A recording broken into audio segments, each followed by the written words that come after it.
बस 10 मिनट और चलेगा। इन दोनों को ऐड करेंगे।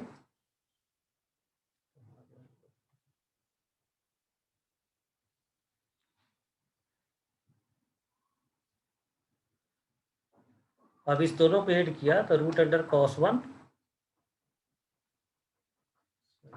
ज्वाइन हो जाए,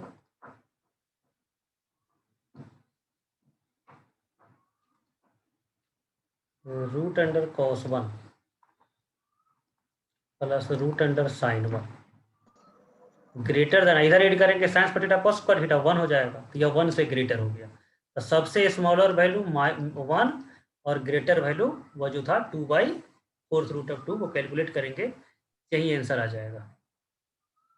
ये सब कोई समझा कि फिर दोबारा समझा? 1 पर ओपन क्यों है? 1 पर ओपन आने का कोई कारण तो है नहीं। अच्छा, इन्फिनिटी पर 1 आएगा, वो ध्यान देखो, लिमिट में जो वैल्यू आता है ना ओपन होता है, वो जब आप वे भी कर मेथड से निकालेंगे ना तो 1 डिनोमिनेटर में आएगा तो ओपन हो जाएगा। ठीक है, मिस्टेक हुआ था, 0 0 के करस्पॉन्डिंग जो 1 होगा वह ओपन होगा। यहाँ पर 0 पर ओपन है तो 0 के करस्पॉन्डिंग जो वैल्यू मिला वह ओपन होगा। हाँ बोलो बच्चे, सब कुछ समझा कि फिर समझाएं इसको?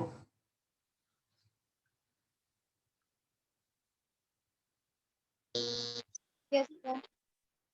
सर एक सर बार एक बार समझा और ये दीजिए। कॉस वाला बता दीजिए। देखो क्या है, यह जो है ना बेस का हमने यहाँ पर हेल्प लिया है कि कॉस जो है कॉस 1 से छोटा होता है, इसमें पावर √2 रूट है, और cos square theta sine square theta का वैल्यू हमको पता है, तो स्क्वायर को रूट से कंपेयर कर लिया, रूट जो है स्क्वायर से छोटा होने के कारण इसका वैल्यू ग्रेटर हो जाएगा, तो दोनों को ऐड कर दिया तो यह मिनिमम वैल्यू हो जाएगा। अब यह मत सोचो कि हमने क्या क्विकली सोचा, ठीक है ना, हम ऐसा मैंने 20 बार ऐसा कैलकुलेशन किए हैं साइन और कॉस को कंपेयर करने के लिए, यह आपके लिए पहली बार है। आप भी जब ज़्यादा से ज़्यादा प्रैक्टिस करेंगे तो आपको भी मेनी टाइम्स मिलेगा इस तरह का कंपेरिजन, और इस तरह आप भी सोचेंगे। तो बेस 1 से छोटा होने पर पावर बड़ा होगा तो वैल्यू डिक्रीज होगा। Cos square theta sine square theta का वैल्यू हमको पता है 1 होता है, कांस्टेंट होता है, तो उसका हेल्प ले करके इसका वैल्यू हमने प्रूव कर दिया कि 1 से ग्रेटर होगा। बोलो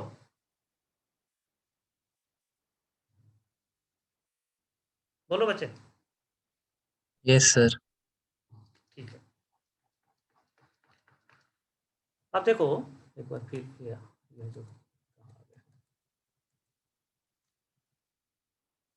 यह जो क्वेश्चन था इसमें हमने क्वेश्चन को दे करके यही प्रोसेस यूज करना है, कैसे सोचे एक बार फिर समझ लीजिए। वेरिएबल का पार्ट दोनों में क्या है बोलो? सेम।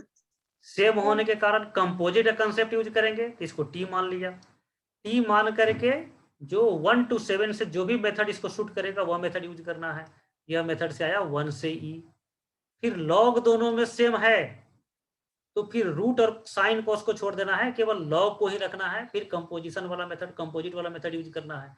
लॉग इंक्रीजिंग होता है तो डायरेक्ट रेंज इसका आ गया, लेकिन इसके बाद जो है साइन और कॉस डिफरेंट है, अब कंपोजिट यूज नहीं कर सकते हैं, दोनों को कंबाइंड यूज करना हो।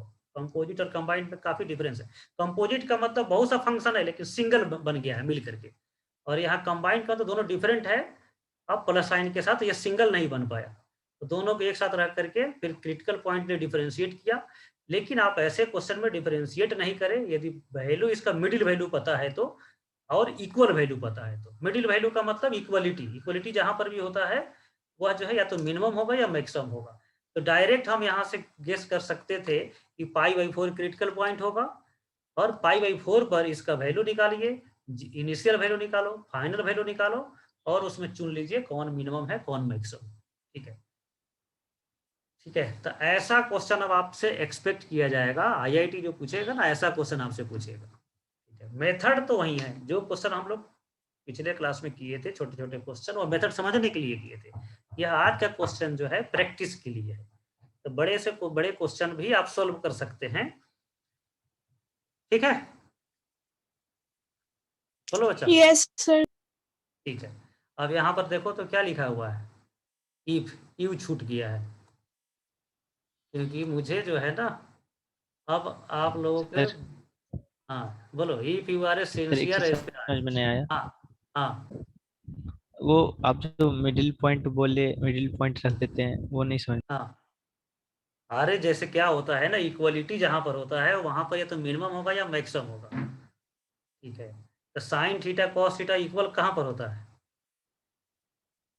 Sine theta cos theta pi by 4 पर, तो पाई बाई 4 जो होगा क्रिटिकल पॉइंट होगा, टर्निंग पॉइंट होगा, ठीक है। तो आप ऐसे बिना डिफरेंशिएशन किए हुए आगे बढ़ सकते हैं, लेकिन आप डिफरेंशिएट करके भी बढ़िए, क्योंकि एग्जाम में आप रिस्क नहीं ले सकते हैं, ठीक है। समटाइम्स यह गलत भी हो सकता है, ठीक है। बोलो रात। Yes sir. हाँ, अब देखो, if you are a sincere aspirants of JEE, क्योंकि अब हमको डाउट हो चुका है कि आप लोग सिंसियर है कि नहीं है, then solve and submit just after class, मतलब इस क्वेश्चन को सॉल्व करना है और सबमिट करना है अभी, ठीक है। 1-2 घंटा 3 घंटा 10 बजे रात तक आप इसको सबमिट करेंगे, ठीक है।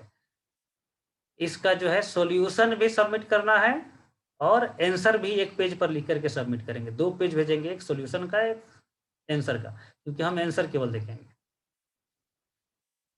क्वेश्चंस देखने में बड़े बड़े लग रहा है, लेकिन आप सभी क्वेश्चन सॉल्व कर सकते हैं। यहाँ पर कुछ लिखा नहीं गया है इस ब्रैकेट को, तो क्या समझेंगे, ब्रैकेट नहीं समझेंगे, ये ग्रेटेस्ट इंटीजर, ग्रेटेस्ट इंटीजर समझना है। लेकिन यहाँ पर कुछ नहीं लिखा गया है, तो वह ग्रेटेस्ट इंटीजर नहीं, वो सिंपल ब्रैकेट है। नहीं, यह भी ग्रेटेस्ट ही होना चाहिए, नहीं पता नहीं, आंसर देख के देखना होगा, ठीक है ना। क्या है ना, जहां पर भी ये दिया जाएगा तो वहां पर लिखा जाएगा where it denotes greatest integer, नहीं तो यह सिंपल ब्रैकेट माना जाएगा। हम अपने क्वेश्चन में बहुत बार लिख नहीं पाए ग्रेटेस्ट इंटीजर, इसलिए क्वेश्चन के भावना के अनुसार समझ जाना है कि ग्रेटेस्ट इंटीजर है। तो यहाँ ग्रेटेस्ट इंटीजर नहीं रहेगा तो इतना आसान क्वेश्चन नहीं होगा, ये समझ आना है ग्रेटेस्ट इंटीजर। यहाँ पर ग्रेटेस्ट नहीं रहेगा तो ये दोनों एक से कैंसिल हो जाएगा, इसलिए इतना सिंपल क्वेश्चन नहीं होगा। तो ऐसे समझ जाएंगे, लेकिन जब भी टेस्ट लिया जाएगा उसमें लिखा हुआ रहेगा ग्रेटेस्ट इंटीजर है, जहां नहीं लिखा जाएगा वो सिंपल ब्रैकेट है। क्यों ऐसा होता है, क्योंकि यह स्टैंडर्ड सिंबल नहीं है, ठीक है। यह ग्रेटेस्ट इंटीजर का सिंबल नहीं है। आप पुराना बुक देखेंगे तो ग्रेटेस्ट इंटीजर के लिए ई लिखा जाता था, ई ऑफ 5.2 तो 5 हो जाएगा। तो ग्रेटेस्ट इंटीजर के लिए बहुत लोग अलग अलग तरीके से सिंबल यूज करता है, तो ग्रेटेस्ट इंटीजर का कोई अपना सिंबल नहीं है। तो जब भी उसके लिए सिंबल यूज किया जाएगा तो वहां पर लिखा जाएगा साइड में कि this symbol is used for greatest integer, तब मानना है ग्रेटेस्ट इंटीजर। लेकिन हम लोग इस सभी क्वेश्चन में ग्रेटेस्ट मानेंगे। तो बोलो, आप लोग सोल्व कर रहे हैं इस क्वेश्चन को, सोल्व करके यस शो कर रहे सर। हैं। यस और यह डोमेन का क्वेश्चन है, यह भी डिफिकल्ट क्वेश्चन है। एक क्वेश्चन और हम सोल्व कर देते हैं इसमें डोमेन का, ये लास्ट क्वेश्चन। ये लास्ट क्वेश्चन जो है रूट का इनपुट है, डोमेन निकालना है, रेंज नहीं, रेंज तो इसका निकालना मुश्किल हो जाएगा। तो रूट का इनपुट क्या होता है, जल्दी बोलो। greater than equals to 0. Greater than equal to 0।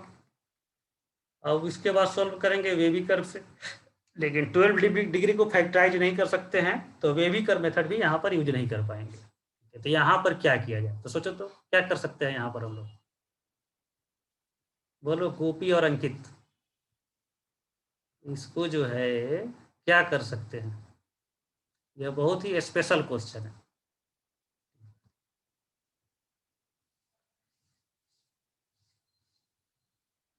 आइए मेरॉन का नाम सुने हैं आप लोग, आइए मेरॉन,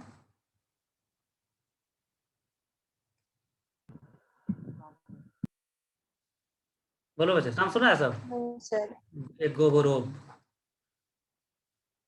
अच्छा, लॉग का जो क्वेश्चन आपको हम देते हैं, मॉड का जो क्वेश्चन दिए हैं, उतना क्वेश्चन चाहे वेविकर मेथड का क्वेश्चन 50-60 क्वेश्चन, 150-200 क्वेश्चन, ऐसा क्वेश्चन किसी बुक में देखे हैं क्या आप, इतना क्वेश्चन है लॉग का, मॉड का, ग्रेटेस्ट का, नहीं देखा है ऐसा तुम लोग, बोलो जल्दी, हाँ है ना।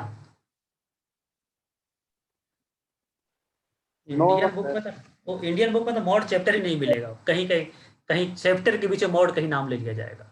यह इसी बुक से क्वेश्चन लिया गया है, वो सभी क्वेश्चन, ठीक है ना। बेसिक मैथ का वर्ल्ड का यह बेस्ट बुक है गोबरो, और यह आईए मेरॉन जो है कैलकुलस का बेस्ट बुक है।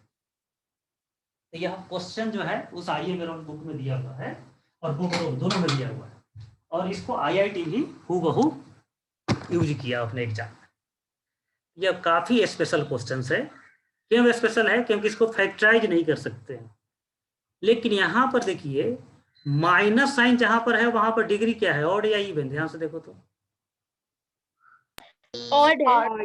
और डिग्री है, बस सॉल्यूशन इसी से निकल जाएगा। तो हम लोग अब क्या करेंगे, क्रिटिकल पॉइंट तो निकाल नहीं पाएंगे वेवी कर्व के लिए, तो हम लोग माइनस इन्फिनिटी से इन्फिनिटी तक सभी नंबर इसमें सब्स्टिट्यूट करेंगे, एवरी नंबर इसमें, और जो सेटिस्फाई करेगा वो